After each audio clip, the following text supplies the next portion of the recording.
Welcome back to the Lonely Road, boys. As always, it's a lonely road. Sometimes we got to walk it Cheers. alone, but goddamn, those lights might be lit. Welcome, ladies and gentlemen. Welcome, welcome, welcome. I don't know. Maybe I'm backwards, but like this part of the year is like that pressure of the holidays and everything starts coming off. It feels like you could actually start handling things again. It's so weird. Yeah, things I, are, I and it's a full moon, so I mean, talking you can't talk normalcy to me right now because things aren't normal, and my whole things are off right now for me,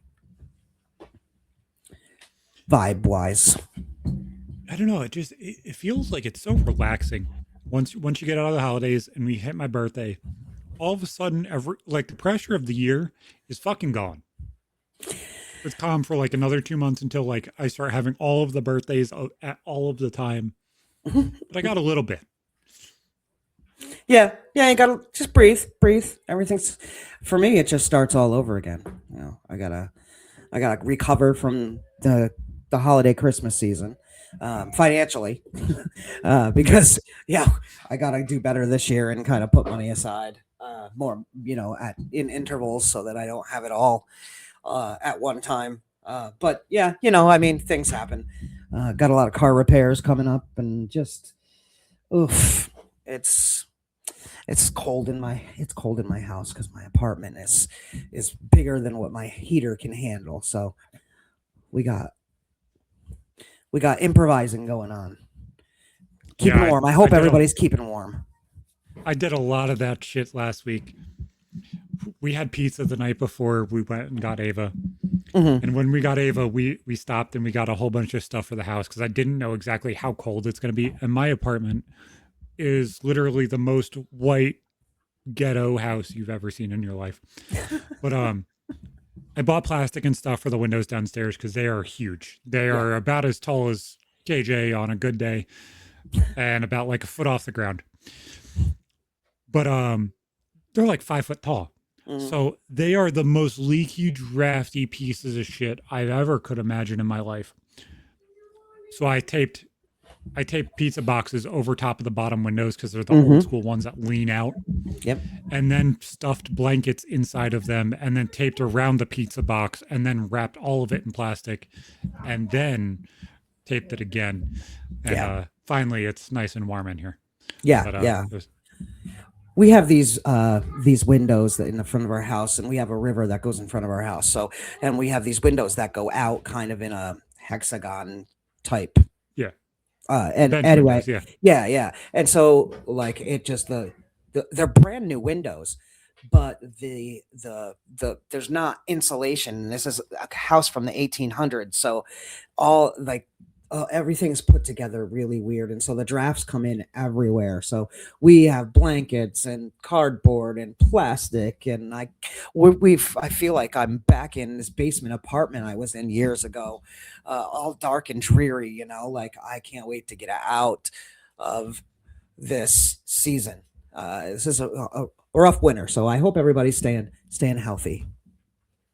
yeah. And it seems like everybody's drowned in snow now. Oh yeah, At oh least yeah. most of the East Coast is now.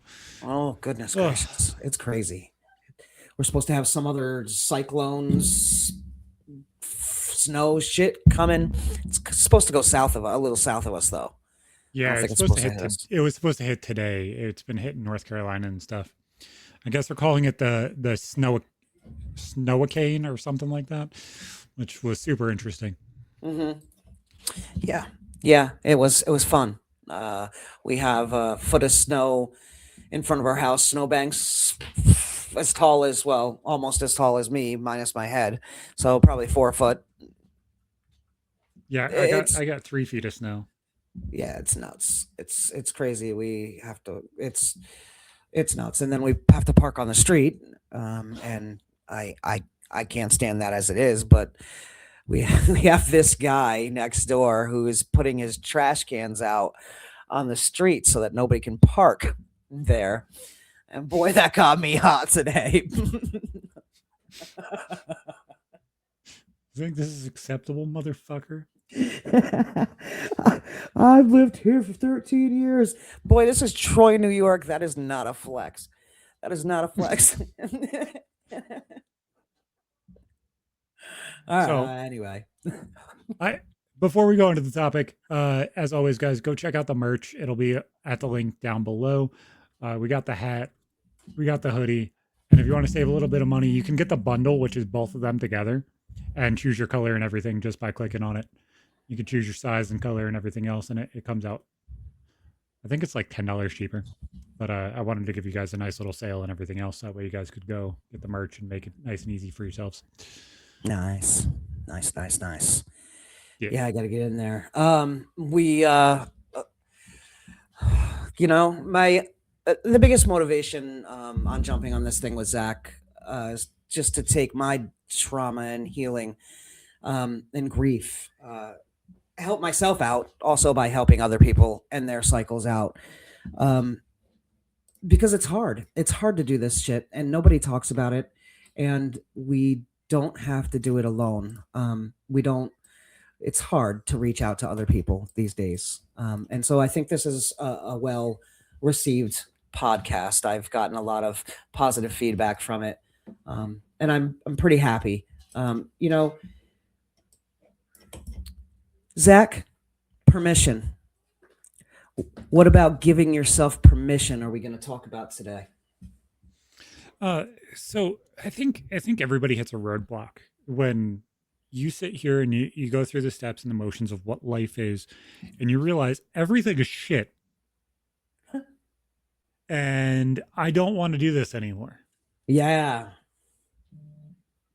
And that part. so many things are wrapped up in that entire thought process where you're like, oh my God, is it okay if I just decide not to fucking do this anymore? Or how the fuck do I change this and everything else? And nobody wants to do it until like the absolute worst point in fucking mental health they have ever had ever for some fucking reason. Mm. It's never a I'm feeling a 5 out of 5 day and I don't want to do this anymore. Let me change my job. Let me change this. Let me move. They always decide on the worst fucking day possible. So it's always an impulse thing. It's always, I'm going to go to an amusement park and want to live next to the amusement park. It's crazy fucking harebrained ideas. Instead of just like slow, methodical, let me figure this out and figure out how to better myself and better what I want to do and where I want to be. It's never just like actually put in the effort and time to better things. It's always just fuck everything out. None of this. And so many things are not as black and white as everybody thinks that they are. No, you know, a lot of us reach a moment. It doesn't. It's not a big moment. It's not a big celebration moment, if you will, or of clarity. It's very quiet. It can be heavy. It can be very exhausting. And I don't. I think that for me, I from in my whole grief journey, I I have been miserable for the better part of 14 years, and it what felt like a betrayal to me to move forward. I had Mm. to honestly, like you said, I can't keep doing this anymore. I can't keep in this rut anymore. And even knowing that, feeling like moving on can be like feel like a betrayal. That's how I felt. Like erasing what mattered, or who I used to be, or the version of myself that was when my mother was alive. It was hard for me to give myself that permission. So today we're going to talk about, and whatever your grief is, whatever that is over, leaving a relationship, or whatever, leaving a family member, Yeah. or whatever I, the th- yeah. I think there's four big ones that I think just about everybody deals with at least All right. one major one in their life. And that obviously is divorce or breakup. You have a breakup of friendship or family and the death of somebody. Mm. Those are the big ones I think that everybody kind of deals with at least one or two, if not all of them, because we're all so lucky to hit the Yahtzee right on that shit. But each one of these things I see as like a pivot point for your entire life. It could be small, it could be huge, and it could drastically dictate almost everything when you look at just the pinpoints of what your life are. Because your life is really just like a book set or a movie set of like Harry Potter, where it's like there's this thing that's going to happen in every section of your life where it's like, well, that's the end of that. And it could be a year, it could be 6 months, or it could be 10 years, but you kind of dictate and the world and life kind of dictates when those things happen. And it's up to you whether or not you like make them as impactful or life changing as what they really could be. Oh, absolutely.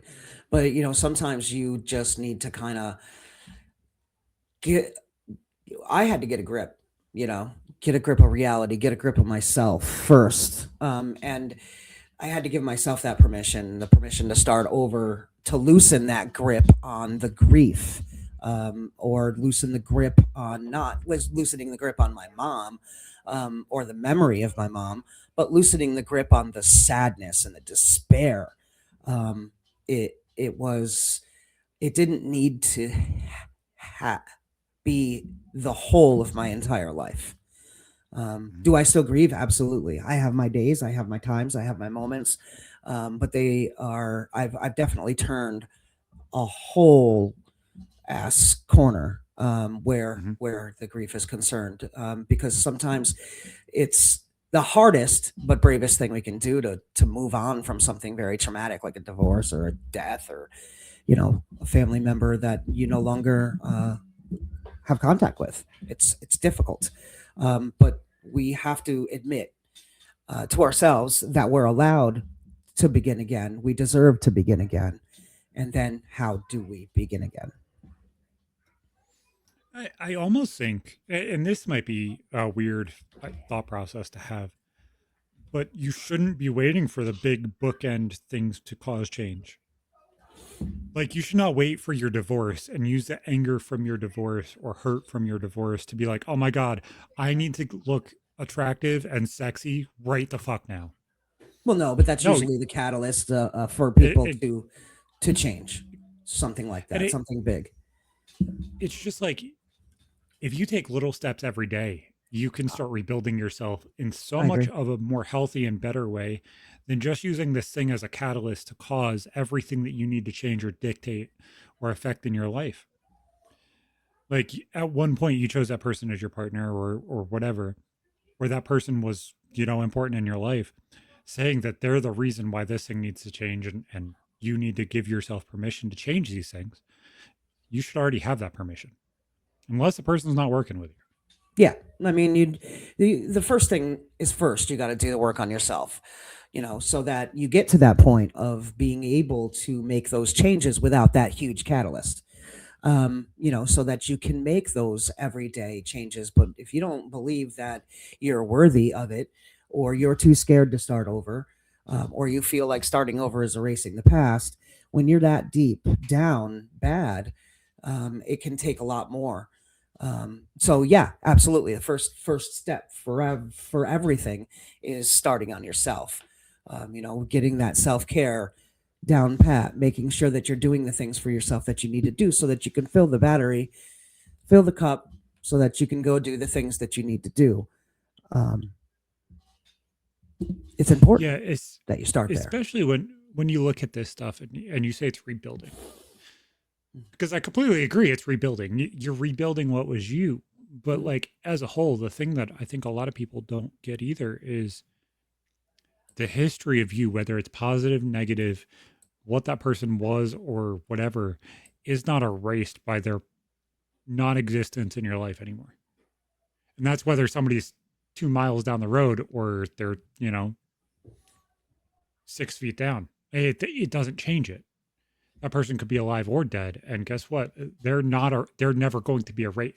They could be the worst person in the fucking world in your life, and they're still gonna. Their impact on your life will still be felt. Oh, So absolutely. you're not rewriting the chapters that you've already taken. That's why the action shouldn't come in these big bursts and waves. The chapters have already been written. You cannot rewrite them. You cannot look back and say, "Oh my god, that was the worst fucking action ever." You have to take those things in and look at it and say, "Okay, this is what I need to change. Yeah, absolutely. The This forward is why I momentum. need to change." Absolutely. The forward momentum is important. And once you get to the part where you want to move in, and start doing, the changing and the moving forward, um, you what does moving forward look like? You know what I mean? It may just be something that swept under your feet and you weren't even thinking about the moving over. So it could be something that you know, slaps you upside the head and you didn't realize any of it, what you didn't even know any of it would happen. You didn't even think about it. Because a lot of us don't. We don't like to hold on to the bad things that happen. Like in a relationship type sense, we don't like to hold on to the bad things that happen. So in my, I forget, like once the situation's over and we've talked about it and went through it, I'm done with it. I just move forward. I don't stack up wrongs. And so it's hard when things end for me because other people don't operate that way. You know what I mean? And No, so, Ed, I'm so similar to that. That's one of the big reasons why I have that group chat. And my mom and Bree both have looked at me and she's like, why is this person there? Or why is that person there? And it's like, well, this person's my accountability. This person is my anger. If I need anger in a situation, this person chirps up really quickly. And she's like, oh. And it's like, yeah, because this, I get done with a day. 8 hours later, I'm not fucking thinking about you. Like I've already broken this shit down. I've gone to Harvard on this fucking situation. And guess what, bitch? You're not coming out of it. But guess what? I'm not thinking about you anymore. I already have the answer of how the fuck to do this. We've already gone on and we've moved on from here. There's nothing that's going on anymore. yeah, And it's yeah. just it's weird. Like I don't understand holding on to shit like that. Sometimes you just need to let go of the need for a clean ending, though. So sometimes endings don't happen. Like the clean endings to conversations, or just don't. There's definitely a difference between quitting and quitting on yourself. So don't mix it up. Make sure you don't quit on yourself. If you're in a situation where you need to move forward, or you need to cut contact, or somebody passes, just make sure that you don't quit on yourself, because I very very well almost did, and I could have, but Yeah. it was do or die. You know, I had never been in that kind of situation before where I had to be like that. I think those situations are also a hell of a lot easier to handle and deal with the more people that have to rely on your word. Like if I was like, oh my God, I need to change my life right now, I could move and say like a 30 or 40-mile circle and probably be just about fine. Hmm. But how much is a 30 or 40-mile circle really changing everything? It doesn't change anything if you really think about it. It Especially can. if your life doesn't change.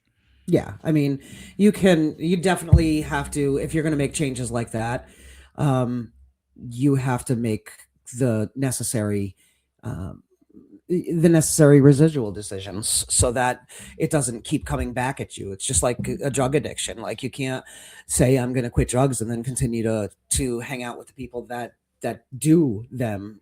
Continue to Yeah. hang out with the same friends that you do that with. Um, you know, but in moving forward, just remember, bless you. It's very very important to remember that nothing that you've lived through is meaningless just because you choose to move past where you are right now. It's all meaningful and it all makes you who you are. And especially when you're on a path to becoming a better person, everything that I've fucked up in my past, I I try, whenever I think of it or it comes to my attention, I try to reconcile through that so that I um, I learn my part in that. It's again the accountability. It comes back to I'm always pointing inwards now. When I look back at situations or relationships, or where the relationship went wrong, where did I, where was my responsibility? Where's my accountability lie? And so I start there. Yeah, it becomes so uncomfortable and confusing sometimes because like it doesn't have to be these big and crazy things, but sometimes it feels like it's the only way to kind of get out of the rut that you've walked yourself into. Mm, Like, and I give Bree so much credit for what she's dealt with because like I thought that I built a strong enough foundation to move forward with life after dealing with my divorce and everything else, and everything that we've dealt with since and she's stood by my side with has been fucking hell. And if I really guess I kind of have to give myself the credit too. If I didn't build what I built from the beginning of that, everything probably would be in the garbage now because it's so dramatic and traumatic in this entire situation on so many people.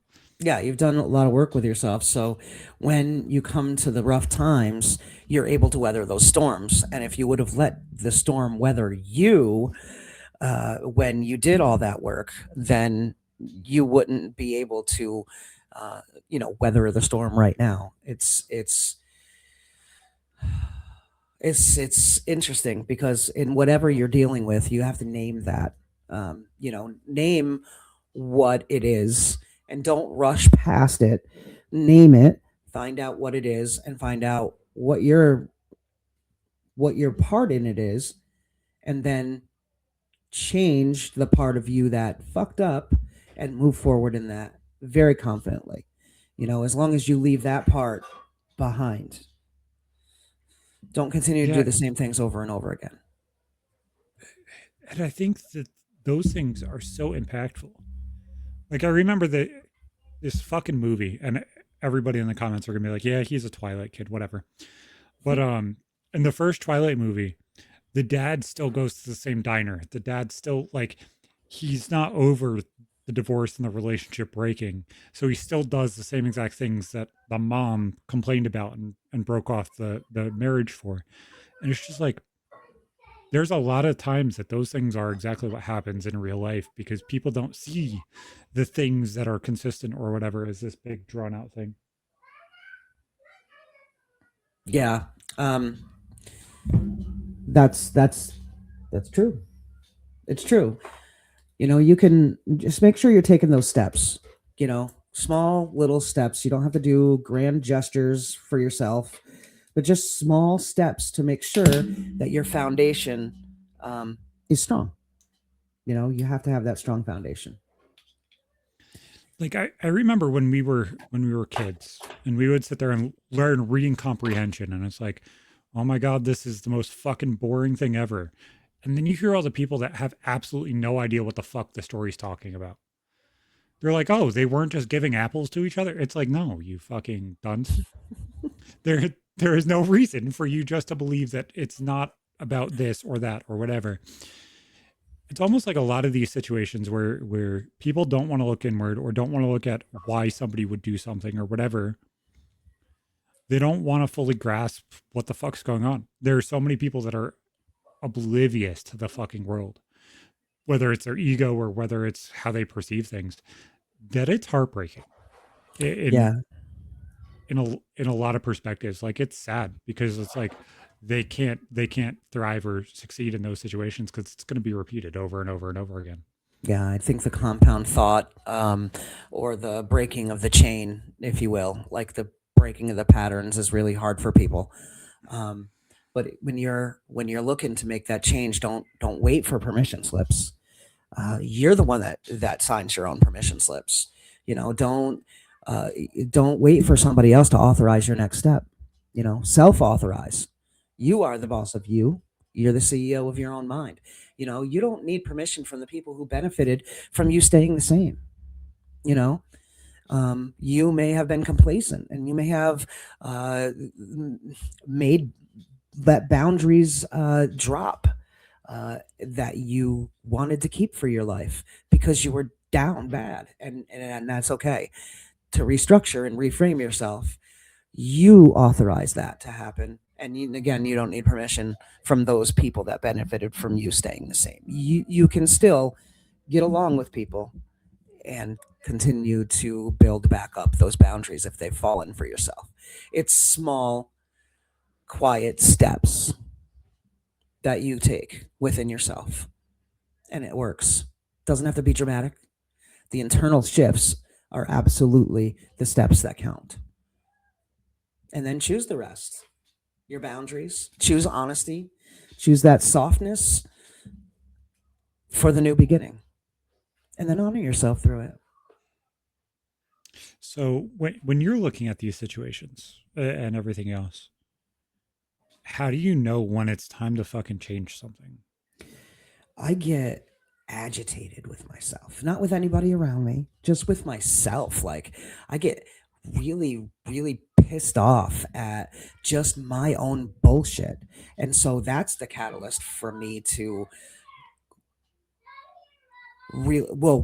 as far as my grief is concerned and grieving my mom, that that's the catalyst for it. And even relationships, like in relationships, you grieve relationships for a certain amount of time, and you got to get tired of your bullshit before you do something different. And you got to think, you got to affirm yourself. You know, you in relationships, you have that other person, you know, that possibly affirmed you or did those things for you. But you have to learn how to do that for yourself, and then don't go backwards. You know, once you get in another relationship, you don't want to go backwards to just relying on somebody else to affirm your self-worth. You know, you need to you don't need to impress anybody, but you need to learn how to uh, rebuild that worth if it's lacking, and then um, make that internal shift absolutely count. You know, criticizing yourself is very important, and you don't have to be rough with yourself while you do it. But for me, it was getting sick of my own bullshit. Yeah, it's I don't know. It's almost like I see it late, and I'm sure there's other people like that too. Yeah. But it's not me feeling uncomfortable or struggling with like internal things. It is always just everything fucking imploding for some fucking reason and not seeing any of the pieces. Even if they're there to fucking see, like I'll go back and I'll fucking not even see shit. Mhm. And everybody's like, yeah, I have no idea what the fuck. This just completely happened out of the blue. But it seems like almost like I can't fucking see when things are going to happen.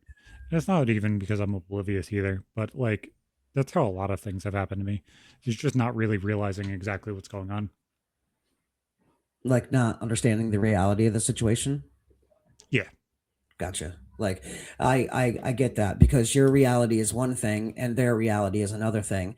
And if you're not talking through those realities, you have no idea what the other person's reality is, you know? Let alone if that reality is different every single time they change their underwear and twice on Sundays.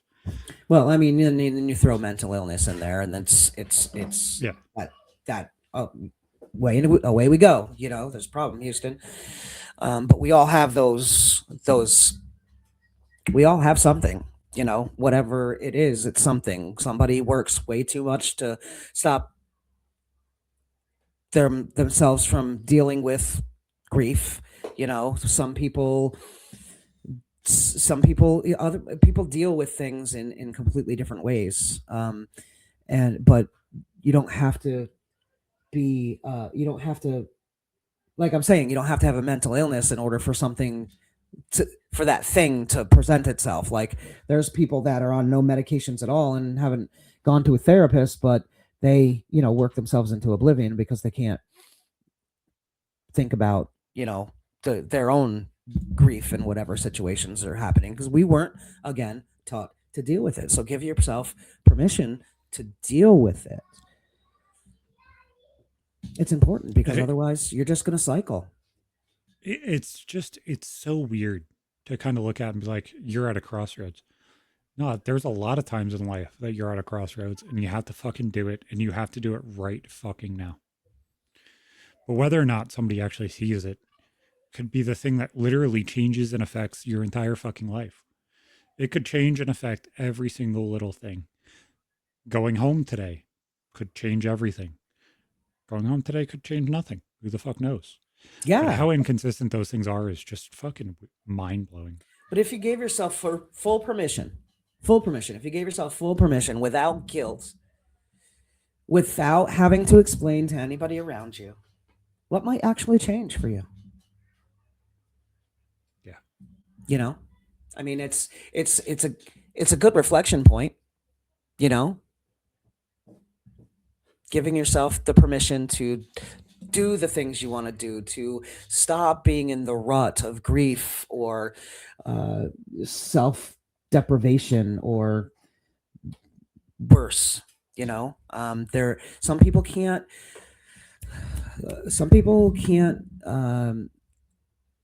get their minds to shift. Um, as easily as the rest of us.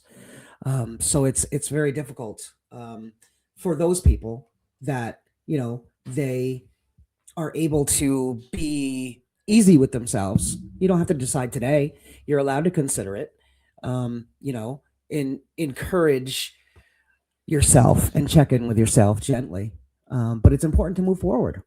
It's absolutely important to move forward. It's important to make up your own mind, and leave the noise out, because the noise in life is usually what stops us from acting. What's this person going to think about it, or how's this person in my life going to react if I make this change? Yeah. And I think that that's a lot of what people get frozen by. Yeah, Mhm. you have the people that can't see it, but it's like, oh my God, what the fuck is grandma going to think if I do this? Yeah. Well, I mean, if your Okay. relationship is strong with your grandma, if your grandma has questions about it, grandma will ask. What are you thinking about that? You know, I what were don't you think thinking? a lot of families are as acceptable as that situation sounds. So, It's not. like, It's really not.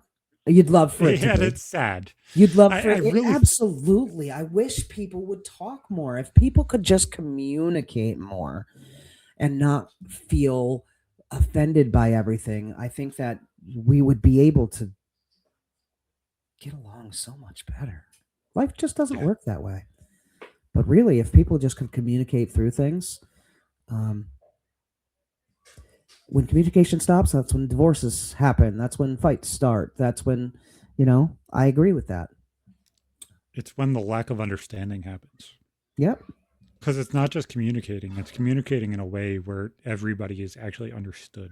Mm-hmm. It's not communicating just because you think that that's the proper way to communicate it. No, it's It's not. also communicating in a way that the other person understands. No, and if that other person doesn't understand, it's up to that other person to ask, the follow up question. If you don't understand what I'm saying, or if you think I'm saying one thing, ask. You don't have to, don't accuse me of it. Just be like, hey, that sounded kind of, like this, instead of you saying this. It's just be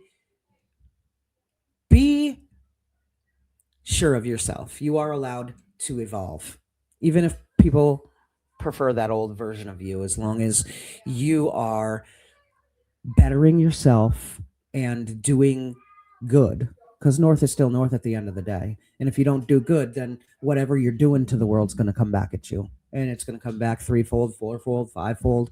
I absolutely believe in that. And it has absolutely come back to me just like that. That's why I believe in it.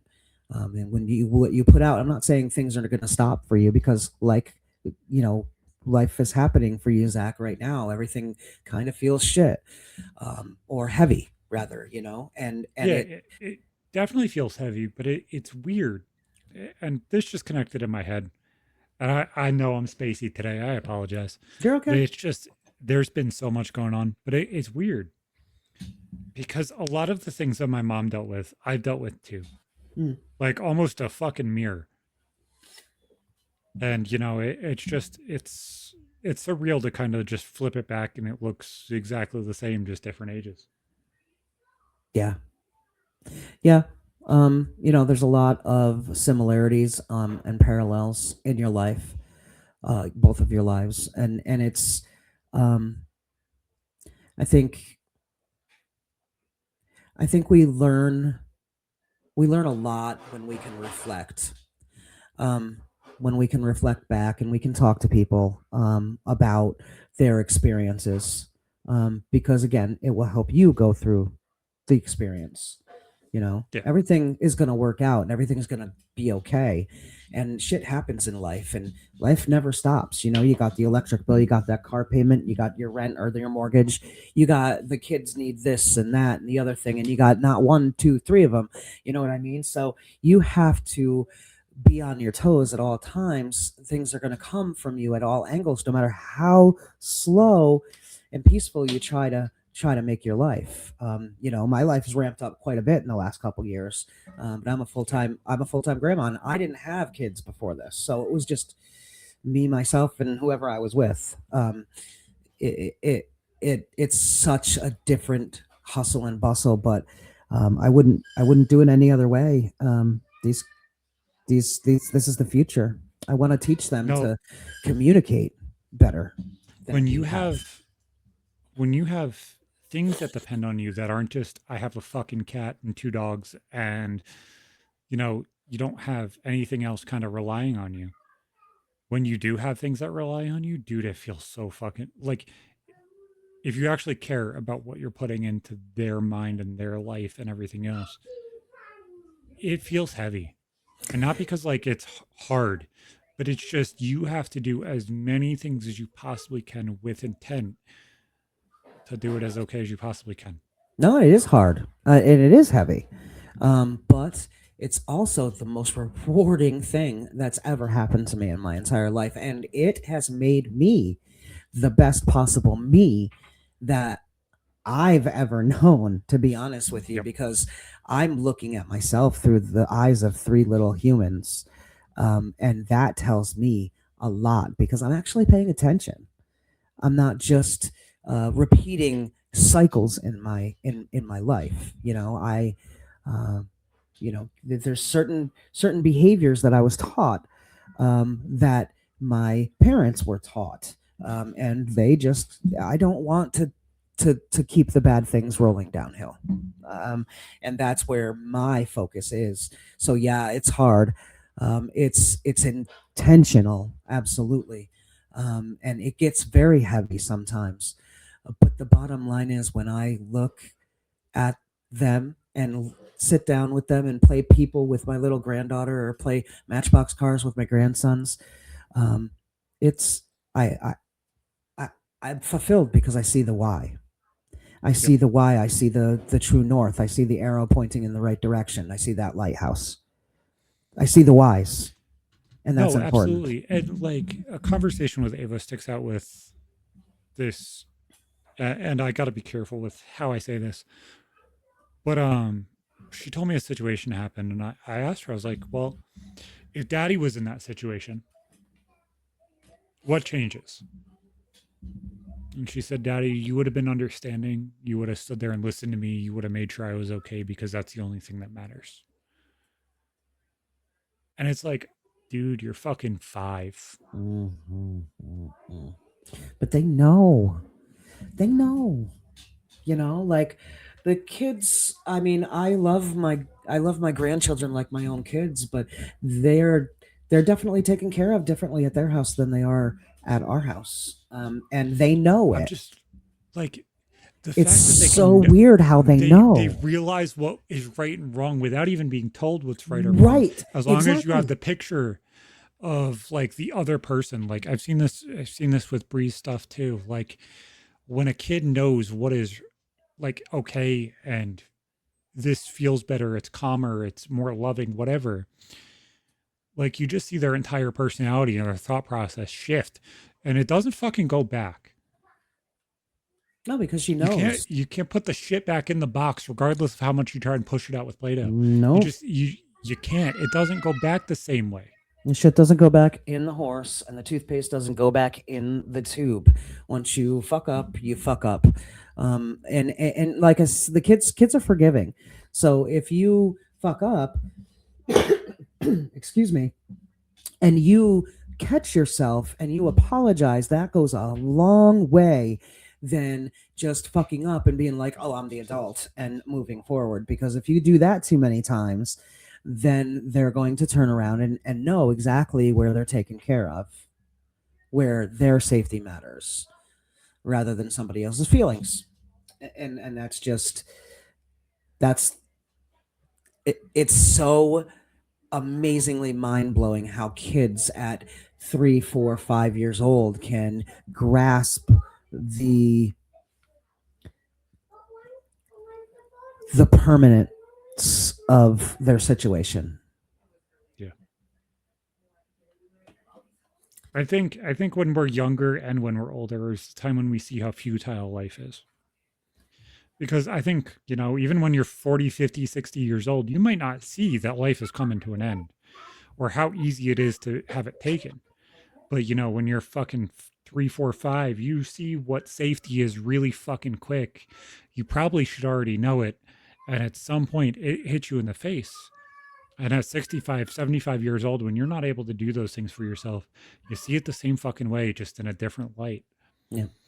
But guys, you have to give yourself permission to rebuild whatever blocks you need to rebuild, whether that's removing people, keeping people in, and telling them that you're going to do better. Hold yourself accountable to yourself first, though. Don't Be look at compassionate. everybody else's and realize the things that you're doing has impact elsewhere. Absolutely. But if you're not here and you're not the best version of you, you're not building on anything that's safe. Keep Yep. walking, guys. I'm sure our lantern will be lit somewhere. We'll see you fucking next time.